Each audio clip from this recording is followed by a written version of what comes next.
Welcome to another edition of On Point Live, right here from the Manhattan Beach studios. Hi, everybody. I'm Vince Ferragamo, former Super Bowl quarterback, and alongside me is my former teammate, 20-year legend and Hall of Famer Jackie Slater. And Jackie, we got a lot to talk about this weekend. This is Super Bowl weekend. Absolutely, absolutely. This is what we've been waiting on all year, man. It's finally arrived. Yeah. How do you like my hat, Jackie? I was wondering about that hat, Vince. Well, you got a lot of different colors in it. Is that supposed to symbolize something? What is that all about? You got beads on. You got. I know you're going for Kansas City, but I mean, is that what it's all about? But you know, Jackie, look. This last weekend, I was traveling to New Orleans. I was down there for the Italian-American Louisiana Sports Hall of Fame banquet, and it benefits the Cultural Center down there. And guess what? It's Mardi Gras week. You know, Mardi Gras is Fat Tuesday. Yeah. You're right before Lent. You get into Mardi Gras, and they had the parades and everything going. A lot of good food, Vince. A lot of good food down there this time of year. I have to tell you, Jackie, it's easy to get in the spirit down there. What? I can only imagine, Vince. See, did you have some crawfish etouffee? Oh, man, how about some jambalaya? Did you have that? I had the oysters. What about braised rabbit? No, I didn't have that one. It was on the menu. You got to try it. It was on the menu. Delicious. Oh, Jackie, I'm telling you, those oysters, the Oyster House. Oh my goodness. I've been there. I've been there. Oh, there's so much good food. Put some sauerkraut. Oh, yeah. Oh, man, I love that. Yeah, you know, sprinkle some hot sauce, ketchup. Put some hot sauce on there. Oh yeah. Oh Tabasco. yeah. Now you're eating. Man. You're talking my language now. So Jackie, you know, you gotta like this, you know. But I thought you might want to be included too. It's a little different. So I brought you something. Did you? Yeah, I got What'd you bring here. Yeah, you know, here you go. Look at this. Now you're an Eagle fan, I think. Okay, but wait, how about this hat? Yeah, how about that? Hey, look, it's a blue hat. Mardi Gras, man. Got the Eagles. And put this on first, though. Okay, what is? Oh yeah. Well, hey, you got your beads. I'm an Eagle guy, so I guess put this on here. Put your beads in. Yeah, put the beads on there. Yeah, right. Like that. Right there in the middle, and this hat, Hat? Well, did you get my size, man? I got an extra large. Let's see, is it fitting? It fits. Yes, indeed. I'm ready. All right, Jackie. I'm ready to go. Now we're ready to party. Look at this, Mardi Gras fashion. Oh boy. Thank you, Vince. Yeah, Jackie, I get to keep this, right? Oh yeah. Okay. Sure. I wear it through. Jackie, I wear it through the Super Bowl. Hey, you know, Jackie, we're used to playing in New Orleans. We play there once a year. We play the Saints. But the Saints didn't come marching home until the last 8 weeks. They've been gone for a long time. For a while.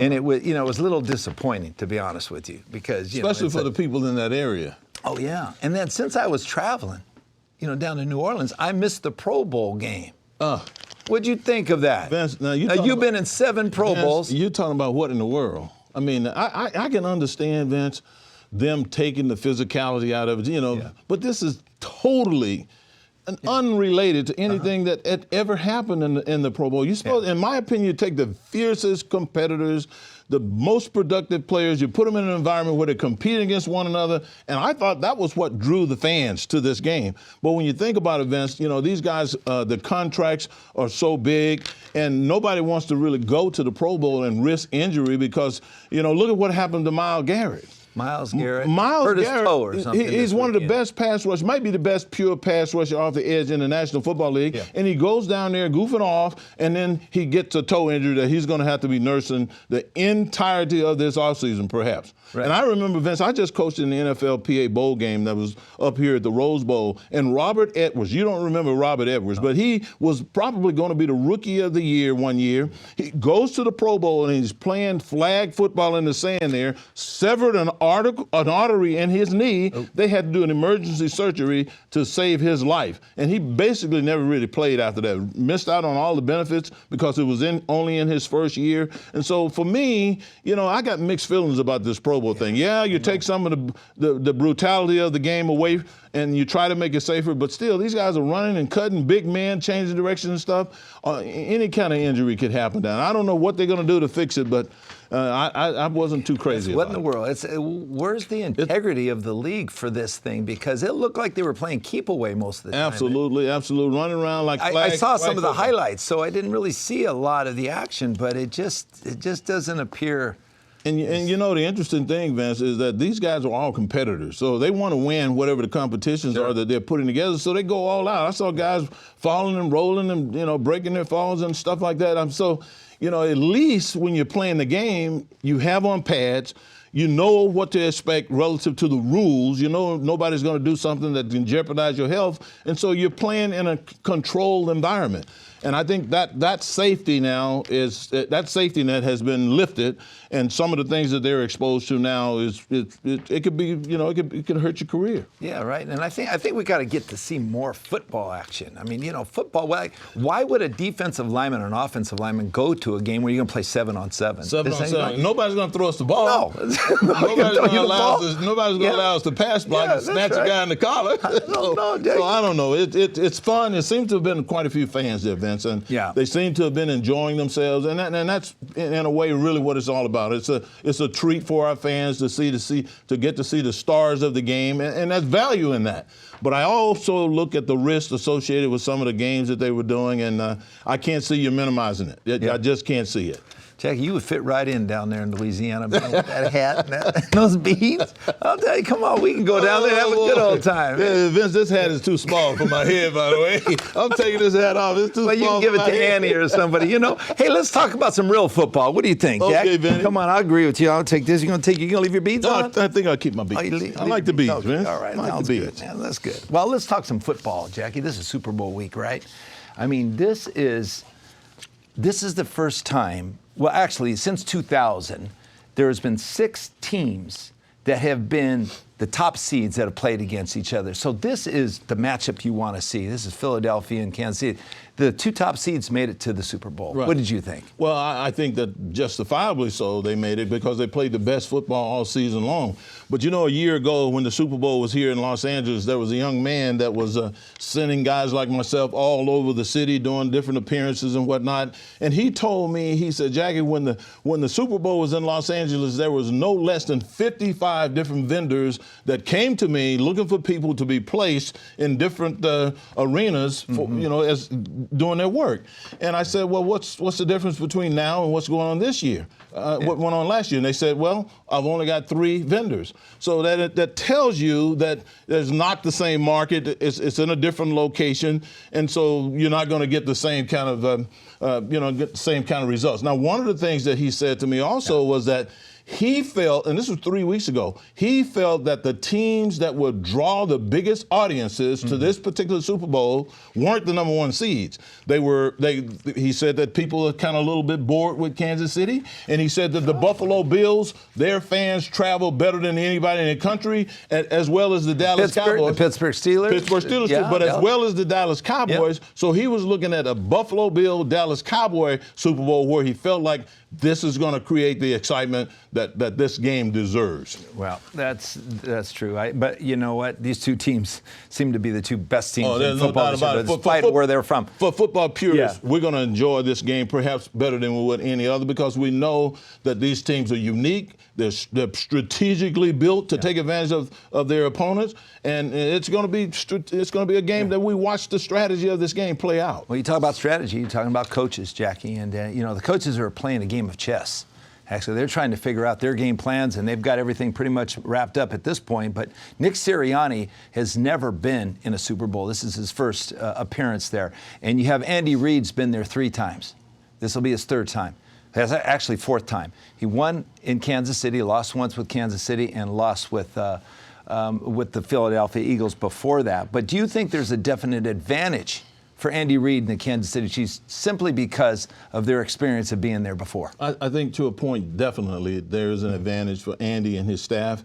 Certainly any new members on his staff are going to be trusting him and what he's accomplished in the past and his familiarity with everything about going to a Super Bowl. So there are going to be distinct advantages. There's a calmness that I think will come over he and his staff and his entire team, actually, when you think about the familiarity that they have with going to this game and winning and losing this ball game. On the other hand, Nick Sirianni hasn't been there. He's heard about it. He's read about it. He's always wanted to be there. And here he is. And it might be just a little bit of jitters, which can't be all bad, Vince, because I remember playing some of my best football when I was really concerned about my opponent, So I think that the advantage goes to Andy Reid and his staff. But I think Nick Sirianni is armed with an arsenal of people that are capable of dominating this environment. So I think that's going to neutralize it a little bit. You talked about jitters a little bit, Jack. You remember we played this is a long time ago, 1980. We played the tough Pittsburgh Steelers, Chuck Noll's team, right? It was a while ago. And I'm telling you, I was fine the entire week in preparation. I was feeling good, practicing hard. We're just getting everything ready. But the morning of the game, when I first stepped on that field, man, I got these butterflies. Jitters were starting to move, and I couldn't even feel my feet hit the ground. I was just so excited to play, but yet I couldn't calm down until after the first play of the game. Right. What was your feeling like? I mean, you were going up against that Pittsburgh Steelers defense. This is what I remember. First of all, it was my first year in the starting lineup when we went to that Super Bowl. Yeah. Super Bowl 14. And I remember thinking all of the week and all of the period of time leading up to that game, I can't let L.C. Greenwood with those gold high-top shoes be dancing over my quarterback. Good thing. Not only did I have to deal with L.C. Greenwood, but they had a defensive front called KC where they would bump Mean Joe Green out in front of me and bump L.C. out in front of the tackle. Yeah. So I had to deal with him as well. Man. So here was some legends of the game. I was a young upstart looking at those guys, and I'm thinking to myself, I got to be at my very best physically and mentally to even play even football with these guys. So I was nervous all week long, Vince. It started the week before that for me. Well, you're talking about the coaches, Jackie. Chuck Noll's won 4 Super Bowl games. Belichick's won 6 games. Won the Super Bowl, been there 9 times. That's what a feat. But when we talk about Andy Reid, if he wins this game, does he join those people on Mount Rushmore as one of some of the greatest coaches in football history? I mean, we've got a lot of great coaches that have coached throughout history. There's no doubt about that, Vince. And when you talk about Mount Rushmore, I've been there and I've looked at those carbons of those faces, the founding fathers. Yes, the founding fathers of our great country.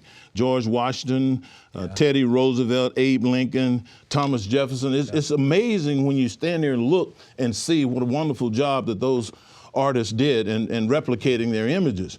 But when you start talking about Mount Rushmore, you are talking about the cream of the crop. Yeah. You're talking about things that has never been done before. And for me, Mount Rushmore of coaches in the NFL, you've got to put Bill Belichick on the top of that list. He won 6 out of 9 Super Bowls as a head coach. Yeah. He was at a couple of other with Bill Parcells. Chuck Noll with the Pittsburgh Steelers, they won 4 Super Bowls, Vince. Yeah. 4 Super Bowls. He was a head guy all the way through. Didn't he win 2 back-to-back? I think he won 2 back-to-back twice. And then you got Bud Grant. Bud Grant, he went to 4 Super Bowls and did not win 1. But Vince, how difficult is it to go to a Super Bowl? I've played 20 years and only went to 1.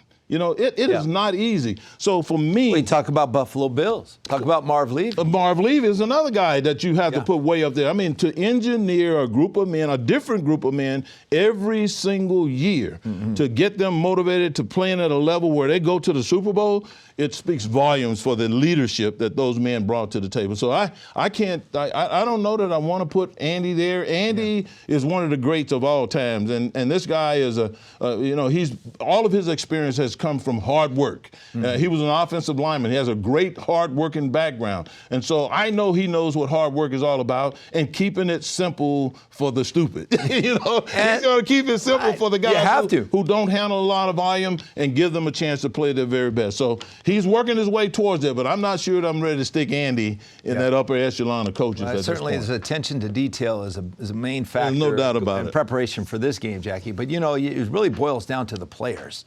And as we look at these players, Hardeman, who's been a big factor in past performances for Patrick Mahomes, he's out with an injury this week.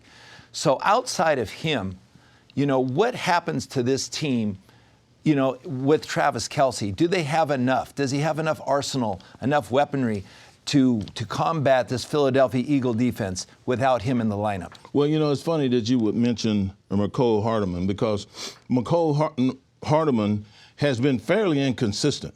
But what he brought to the table was the duplication of what Tyreek Hill did as a deep threat. And as you know, a deep threat stretches that field, gets those defenders playing deep, running with him, and now you can do all of this work underneath.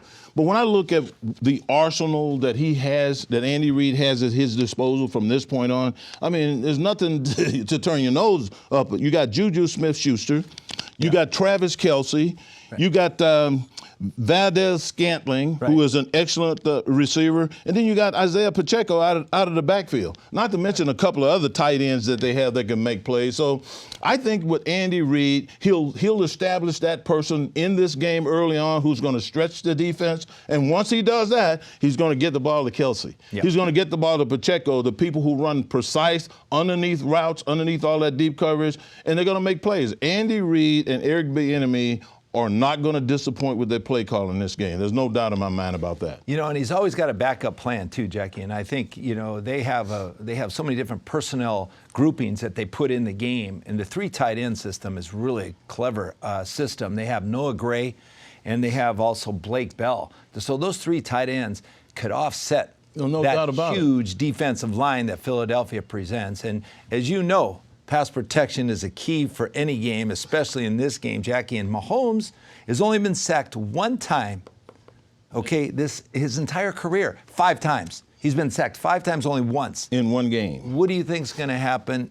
Are they going to get to him a few times? Well, Vince, you know, that's a question that hits deep in my heart, because no offensive lineman worth his salty sweat want to be giving up no sacks in a game of this magnitude. But I'm going to show you why I think there's going to be some problems for Patrick Mahomes and his group, and it has to do with primarily with the front of the Philadelphia Eagles. Okay. Now, this is what I think I would not want to have to deal with as an offensive lineman. All right, these guys had 70 sacks this past season. Okay. 70 sacks. And Vince, they rushed mostly with a 4-man front. It's not like did I hear you correctly? 70 sacks? 70 sacks, man. 70 it's a sack machine. And half the guys on here, you don't even know their names.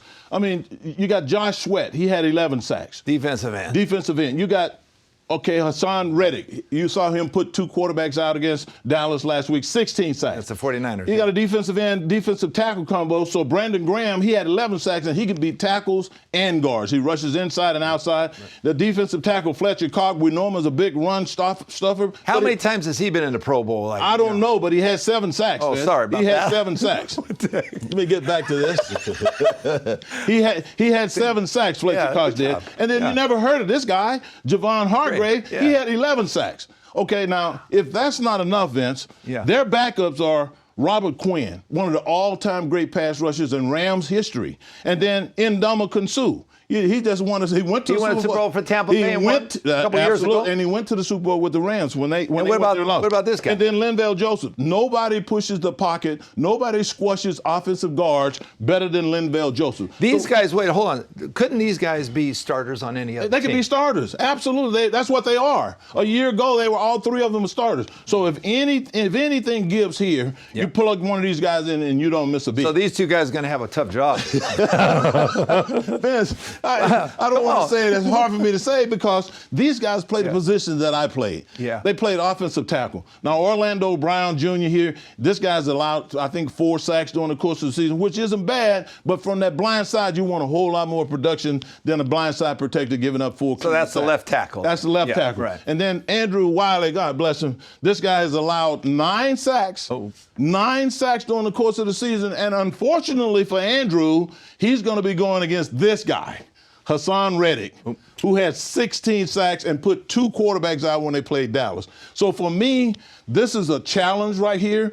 We didn't even get to talk about the other side of their line, where their offensive line there in Philadelphia. This is the defensive front. And they get all of that pass rush done with these guys, and it's going to be a chore. Andy Reid has got his hands full. Yeah, they do. Keeping those guys off of a wounded Patrick Mahomes, and it's going to be fun to watch. Well, you know, there's a lot to consider when it comes to the Super Bowl games, and you know, when you have these kind of matchups, you got to be very concerned and you have to be sharp. But that's what makes coaching so valuable in these games, Jackie. And a lot of times, the best coaches will prevail. Absolutely. Now, Vince, we just got done talking about big people. You know, most of these people are over 300 pounds. The big people in the game, and I think that's where many of these games are won and lost. Right. But I got to ask you now. Okay. Which concerns you the more? Which concerns you most? Is it Mahomes' ankle that he's been dealing with here, or Jalen Hurts' shoulder that he had a few weeks ago? Well, Hurts has been kind of, healing that shoulder the last 4 or 5 weeks, Jackie. So, and he played in the last game, which he didn't really have to, but I thought it was important for him to come in and play. But what concerns me more is Patrick Mahomes is a high ankle sprain, because when he injured that, Jackie, it looked like he was going to be out for the rest of the year. It did. And it was severe enough where he was hobbling all over. But, he came back. That shows his toughness. And you know what? He's not going to step back. He's going to present himself. He's going to still go out, because even him hurt, he adds more enthusiasm, more excitement for the entire team. And they're going to play with him. And, like you saw last week against Cincinnati, he had a great game against Cincinnati, hurt and all. I mean, he led his team beautifully, and they hadn't beat Cincinnati the last 3 times. So that concerns me more, but I think this guy's tough enough. He's going to go for it. Okay, Vince. I see the confidence, and I hear your heart speaking to me, because you were that type of guy. I'm not sure that every quarterback of the 21 quarterbacks that I played with were like you. A lot of those guys, if you got nicked, got nicked up. I saw one guy throw an interception, and after he saw it was caught, he dropped to the floor. So, Vince, come on, I know where your heart is. Yeah. But this is what I want to ask you. All right. What concerns you about Jalen Hurts relative to Patrick Mahomes and his injury? Does Jalen Hurts strike you as a guy that's timid and runs away from the physicality of the game? No. Jalen Hurts is a good leader, Jackie, because he comes from the side of humility, and he doesn't put himself first. He's the quarterback, but everybody looks up to him. He makes everybody around him better, just as Patrick Mahomes does. And that's why they're both in the Super Bowl. Okay, these guys have added a lot for their team. But it's been also remarkable what Nick Sirianni's been able to do as a coach to institute an offense predicated at the talents of my players. And he knows how well Jalen Hurts can run the football. We'll talk about how adept he is at running the football, Jackie, but he's sensational when it comes to that. One more thing, Vince. Patrick Mahomes has been gimpy, and I told you that I had that high ankle sprain. We saw Aaron Donald deal with it. We saw Cooper Kupp deal with it. Neither one of those guys were able to finish the season. It's a serious injury. Yeah. And I'm sure they are helping him to deal with the pain. But, at any given moment, Vince, he could get hit or make a cut, and that thing goes out on him. In which case, the backup quarterbacks has to be able to step into the fray. Now, Chad Henne. Correct. When you think about Chad Henne, guy's been around a long time. Do you think they're splitting the reps up between he and Mahomes this week? Are they giving him a lot of reps, giving him an opportunity to be comfortable to come into a game if Mahomes goes down? Well, we're talking about a backup quarterback who's been in the league 15 years, Jackie. And, Chad Henne is originally from Michigan. So he's got the experience. So he doesn't need a lot of reps. But the reason why he's probably getting more reps in practice is to alleviate the pain that Mahomes and accelerate his recovery and his rehab. So if he's going to be fresher to play the Super Bowl game, that's what you want. I think Patrick is mentally processing all the plays through his head, obviously. He's done these. He's had reps in practice. But you know what? Andy Reid is sharp enough to generate a couple new plays, and he'll have those reps under his belt for this Super Bowl game. So I got to be honest with you. If I was doing this with an offensive lineman or a defensive lineman, I don't think I would enjoy it as much, because the mindset of a quarterback is as I told you, it is really, really impressive to me, the things that you guys have to process and all of that. And one of the things I want to ask you now, Mahomes, he has led the league in passing. Right. Okay. The Eagles led the league in the fewest passing yards allowed per game. Mm-hmm. Okay. The last 2 times the number 1 passing quarterback met the defense that was number 1 in the fewest yards allowed, Rich Gannon was at the Bucs versus the Buccaneers, and then Peyton Manning against the Seahawks. In both those games, Vince, the top passer against the top defense against the pass. Defeated. Vince, they were defeated by 31 points. Yeah. 31 points. That's a huge margin. So what do you think? How do you think this is going to do? Is that a possibility in this game? Traditionally and generally speaking, Jackie, I would have to say that the defense sometimes can make the difference of winning or losing in a game, just because they're that good. And that's what we're looking at today. But on those instances, you have Rich Gannon, who was playing for the Oakland Raiders. And at the time, John Gruden was the coach, so he knew the Oakland Raiders. He was coaching the Tampa Bay Buccaneers. So he really had it in for the Raiders. He knew what they could do. And they weren't as exciting and as wide open as the Chiefs are on offense. And then you look at Peyton Manning when he played against Seattle with Denver. He was at the end of his career, Jackie. They didn't have an illicit, all the weapons that Patrick Mahomes has. So I don't look at it as the same, and I don't really put a lot of weight behind the fact that you're going up against the number one defense with this quarterback in this system. Okay, Vince, Jalen Hurts has averaged 50.7 yards rushing per game from the quarterback position. Yeah. The Super Bowl record for the most rushing yards is held by none other than the late, great Steve McNair with 64 yards. And that happened against the Rams. I was at that game. I watched it. Yeah. And I can still remember Mike Jones making that game-saving tackle at the end of the game. Otherwise, was it less they than a win. foot? Yeah, Otherwise, they win the ball game. So I had a good view of what was going on there. So what I want to know is, will McNair's record, would his record be broken by Jalen Hurts? And if Jalen Hurts is running at a level that's going to break that record, would it give his team a better chance to win? You give me a lot of wagering questions, aren't you? I'm telling you. Well, you there might be some people wagering listening to you. That's right. Okay, well, I don't know. But I'll give you my opinion. I think that in order for Philadelphia to win, they have to win the time of possession, which they've controlled the game all year long. They had the best winning record in football. And when that happens, those RPOs are working and run pass. They're running first, okay, and passing second. And when he runs the football, Jackie, he's got as best a chance to beat that record in the Super Bowl history from McNair, because it's not a problem for him to run. He's ran for 100 yards in one quarter before. I've seen him do that. That's right. And you know what, Jackie? This guy, he can squat as much as an offensive lineman can. He squats, I think, over 500 pounds. That's power. And yeah, power. And that's how he runs. He's elusive, but he also runs with power, and he can go up and through there, and you can't just tackle him. And a quarterback has the luxury of sliding if he wants. So you got to be careful. Absolutely. So when you're going to tackle him. But when you can squat 500 pounds, you have the luxury of running over him. You can? You can do that too. So listen, Jalen Hurts, passing. Talking about him as a passer. Okay. He's attempted 24.5 passes a game. More wagering. Now, the over and under on that is 31.5, okay? All right. His passing yards is 160 yards per game. The over and under here is going to be 245.5 yards. How do you think he will perform? Well, let me say this. In his attempts, if he throws over 31 times a game, they're probably not. This is going to be a shootout, and I don't think they're going to be behind, and they're not the team that will come from behind to win.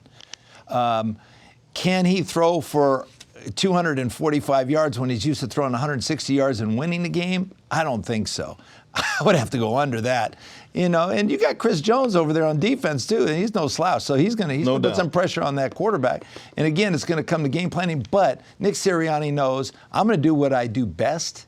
And that's what we did, Jackie, when we played. We took our best, but our best wasn't quite good enough to beat the Pittsburgh Steelers, because that's one of the best teams of all time. Of all time. But they will take their best, and they'll put their best foot forward, and that's going to be running the football behind that good offensive line that Philadelphia has. Vince, and I know how much you like throwing the ball, because I can still see you sweating in the Chicago Bear game when you threw for 500 yards and how much fun you had. That was a lot of fun. But my question to you is this. If a game comes down to the final 2 minutes of this game, which one of these quarterbacks are you willing to hang your hat on and say, hey, I'm going with this guy? Oh, man. I'm telling you, Jackie, there's no question in my mind. I mean, I have to go with the experience factor, first of all, but I've always been a big fan of Patrick Mahomes. Lee Steinberg's his agent. I almost went with Lee coming out of college, and he's really got a treasure. That kid's a treasure. For him to play hurt with that high ankle sprain, he can lead his team, and he's done it prior. Now, Jackie, he beat Buffalo Bills last year in a playoff game with 13 seconds left, Jackie. He drove his team down the field to kick the tying field goal and then won in overtime. Jackie, he can do it. He is special in a 2-minute drill, and I like him. No doubt about it. Yeah. So, Vince, Yeah. they got some defensive linemen in this ball game as well, you know. Oh, yeah. Not just all quarterbacks. Oh, boy. And so, outside of the quarterbacks, what player from each team is the most important to that team to win? Well, I've got my two. I know. I want to know okay, who your two you're are. going to take linemen for sure. Well, I'm gonna take the receivers. Okay. Okay, so I would say in Philadelphia, I'd say outside of Hurts, I would say Devontae Smith, the kid from Alabama. And when he has a big game, Jackie, they win big. And you know A.J. Brown. 95 balls this year or something like that? He's right up there with A.J. Brown. A.J. Brown's a big, strong receiver, but, you know, Devontae Smith is that guy that he's the deep threat. You know, he can really turn it on. And I think if he has a big game, it's going to be a long day for Kansas City. And on offense for the Kansas City Chiefs, outside of Mahomes, I'd have to say Travis Kelce. Because Travis Kelce, I mean, it's going to be a duel between he and his brother. And I think he outdoes his brother in this game because he's one of the top tight ends in football. Oh, there's no doubt about it. For me, Vince, who do you like? It's pretty simple. It comes down to who can hit the quarterback in the lips. and I happen you got that right. I happen to think that Hassan Reddick with his 16.5 sacks, we saw what he did, how he just totally wrecked the 49ers a couple weeks ago. I think this guy right here, if he shows up big, he's going to be problematic and maybe even be the defensive player of the game and the most valuable player of this game.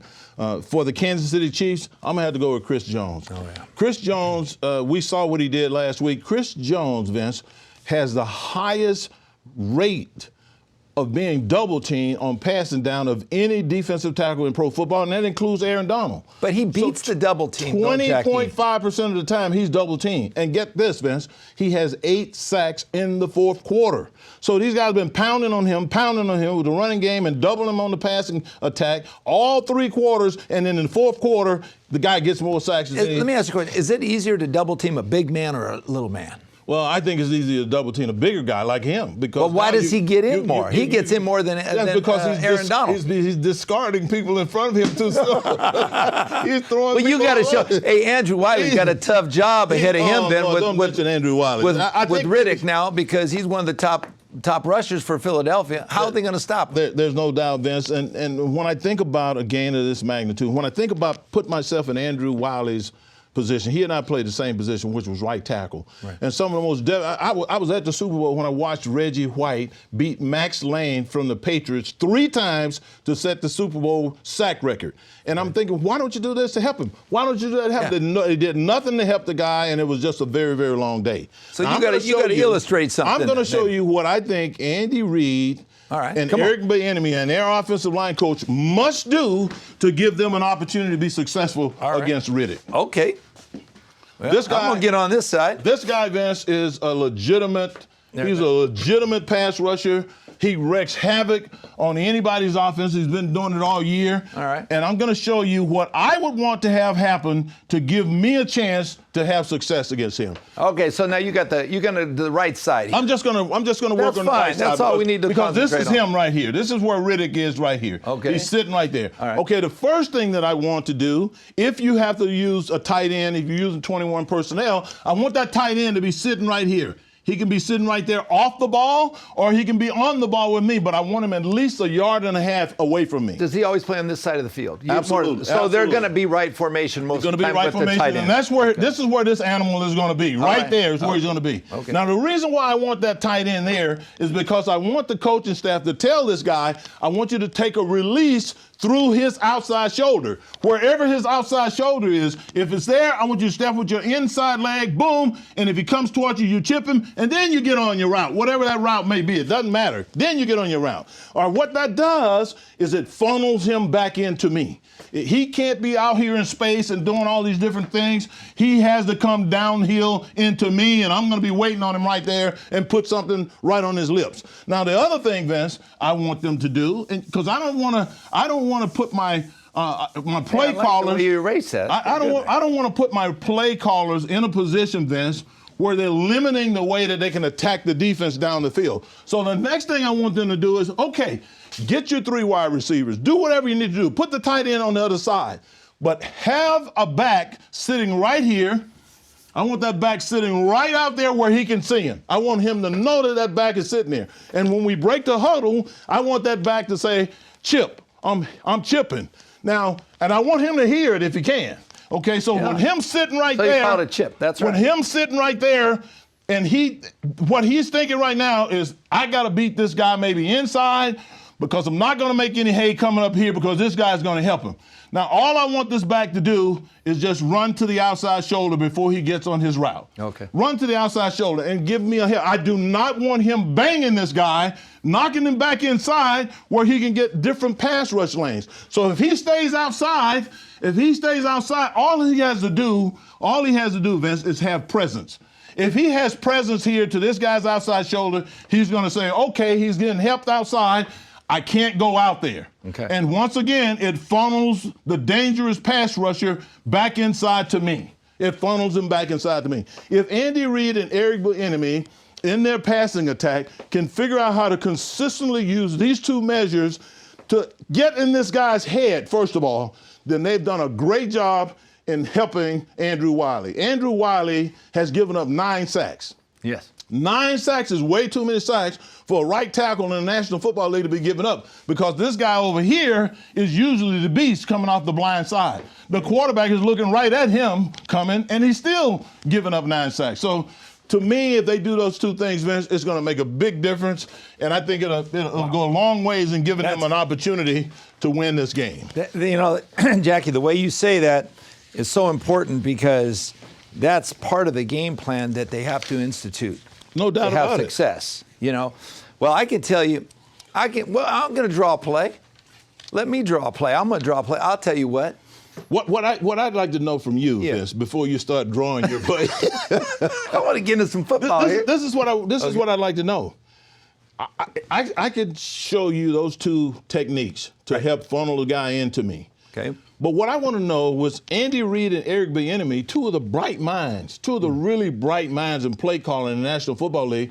What can they do schematically, other than those two measures, to neutralize a great pass rusher like Reddick? Okay, let me show you.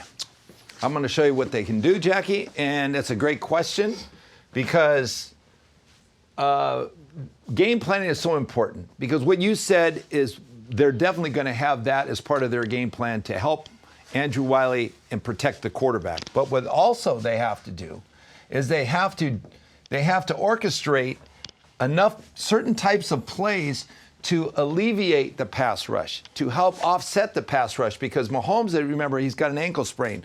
So what they're going to do with Andy Reid is they're going to throw quick. They're going to throw a lot of quick screens, and they're going to run what I call a touch pass. Okay, and let me diagram that for you real quick. So we have the interior line play here. We have the shotgun formation with Mahomes in the back. Now what I call this is deuce right. So this is 87. Okay, this will be Kelce here. And deuce right, instead of double right, is 2 tight ends. They'll use 3 tight ends. Could be 3 tight ends as well. But again, what's nice about this is a close formation we call snug. But out over here is number 10. Pacheco, the receiver. The running we say Ricky when he's out there. Running back. Lucy over here. You've been to I Love Lucy. Absolutely. Ricky and Lucy, all right? Mm-hmm. So we got Ricky because it's on the right side. Lucy will be on the left side. So we're gonna put Ricky, and we're gonna run a jet touch pass. Now this sweep left. So what we're trying to do is get the ball outside, away from this interior line. And what they have is a tackle. They usually run, as you mentioned, Jackie, an end here, a tackle, and an end. There's 4 men there. And they'll have a safety here, a corner there, free safety there. They'll have a back probably out here, a corner here, another strong safety there, and another back in the middle. So, okay, that's 11. And what we'll do is, in this situation, the ball is snapped to the quarterback, and he just touch flick. It's a touch sweep. Okay, it's actually considered a pass, but he's in full run motion. And what they'll do is they'll block here, they'll block down, or no, not with the tackle, they'll block here, and they'll pull the tackle around. And so they'll have... Is this kind of like the fly sweep that the Los Angeles Rams do? The same thing as like a fly sweep, but it's actually a pass. So this would actually be a completed ball when it's like the ball's flipped from me to you that quick. So, but it's a way to get outside, away from this interior away from their strength. Their down 7 is very strong. And it's one way they'll run quick screens. They might even run a shovel pass where they'll do a couple things like this, take this, and they'll take and shovel pass up in here. So that's Andy's a perfectionist when it comes to shovel passes. But those type of plays are going to be schematically designed to take advantage of quick passes to take the heat off Mahomes. And there'll be times when he'll have to be throwing from the pocket, and then they'll have some movement too. But he'll be ready to go, and then that's going to have to be, orchestrated in order for them to have success against Philadelphia.